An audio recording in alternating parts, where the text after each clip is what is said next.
All right, in the old days, I had a little magnifying lens. I'd say, you got it, you don't. And that wasn't fair, was it, right? So I said, hold on. Now you get to see what I see. All right, so we're going to look at the sides of the hair and the back of the hair. This is the best hair that we have. And I'm going to compare everything here to the hair that you have through here, okay?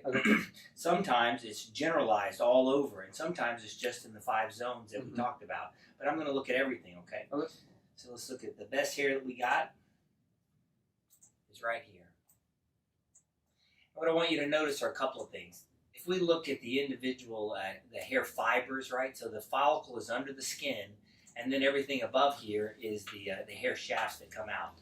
But if you look at each individual hair fiber and compare them to the neighbor, they're about the same size, right? You don't see super big and super small. These are all about the same size.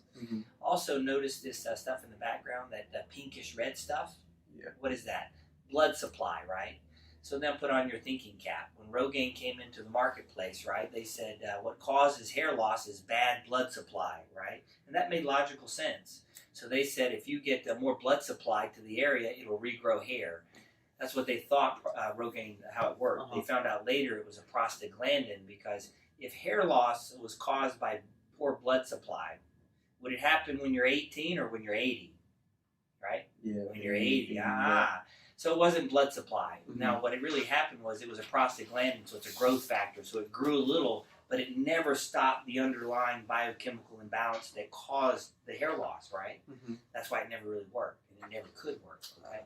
Okay. All right, so now we're going to look at all the other hairs and see if they look just like this. If they are, you're out of here. You've got no problems, okay? We're going to go to zone 1 first. You tell me. Does that look the same? Nope. Doctor. Yeah. 2 things, right? Doesn't look like those other hairs, and they individually are different sizes. Right. That can't be right? Something is going on, and there's a process in the blood. All I've got to do is rebalance the blood, and hair knows exactly what to do, right? So good thing is there's hairs inside the follicles. Now put on your other cap. If I look in here and I don't see anything, can I make it grow? Absolutely not, right? I'm not a magician, right? We're going to do what doctoring does, get you rebalanced, and then nature's going to take over. But the follicles have to be alive, right? If you come in too late, there's nothing I can do. Yeah. The good thing is, and now we're in an area, Tracy, can you give them the mirror? In an area that you almost don't see hair, and you're going to get a full hairline back right here. So you said, doctor, if you put it right here, of course I saw hair. But I want you to see that we're right here where it looks like there is no hair. Okay, right? You see there's almost nothing, but when we go in there, look, there it is. Yeah. So I expect this to come. Is this going to come first or last? Last, right? This is the first affected, most affected, the worst off, and then it starts to go back. As you thicken up, it's going to thicken in the crown and start to come down, right? That just makes logical sense, okay? All right, very good.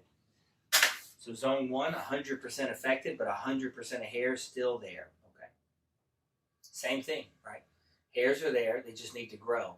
And that's what happens. See how small these hair shafts are? Yeah. So the follicle underneath is also shrunk, right? So as that follicle gets bigger and gets thicker, the hairs on top will get bigger and thicker.